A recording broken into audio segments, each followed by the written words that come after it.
With Batman Arkham Knight tanking on PC, I was happy that PC gamers rejected the game and warned others and overall took a stand for what is unacceptable to us. However, I have seen and heard the argument that our backlash is too much and that we're entitled for wanting a functioning game. When you buy a product, it should work. There is no defense for Warner Bros.' case. In a video posted by Nvidia, they showed the game running at 60 FPS with rain textures on. Those were things missing from the final release, thus false advertisement.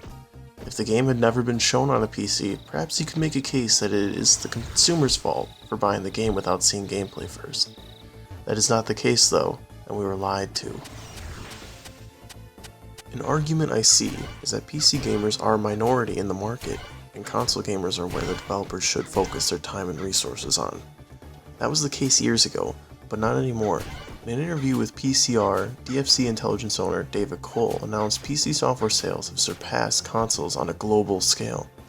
A game like The Last of Us, Sony's new proud exclusive selling 6 million copies in 2014, Diablo 3, a PC exclusive, sold 6.3 million in its first week. Video games make about $23 billion in sales per year. The PC has grown to be making $18 billion in software sales per year. There's more money to be made in the PC market, and that is a fact. Steam has an active player base of 125 million, and yes, I'm talking about players that actively use the platform to play games. Last I checked, that eclipses any of the new consoles. Look at games like Skyrim that have great PC ports. People are still buying it to this day, and more people have bought it on PC than any other platform. If Warner Bros. Wasn't making a significant amount of money from the PC, they wouldn't bother keep putting their games on there.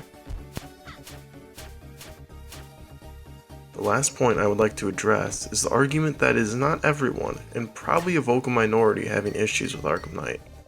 When Arkham Knight was for sale on Steam, it had a 70% negative reviewer score. That would lead you to believe that most PC gamers had trouble with the game. But not everyone uses Steam reviews. More than likely, it was over 70% of the players who had issues with the game, so people took to other sites to warn people of these issues. What many call whining and complaining, I call actively warning potential customers to a broken product. If you went to the store and bought a piece of shit shirt that ripped when it blew in the wind, you would probably tell your friends not to buy a shirt from that company, right? There is no difference here. People who took to the internet and complained did the right thing and saved people from potentially wasting their money. To close, I would like to say get a refund if you can. And if you bought a physical copy, well, I'm sorry.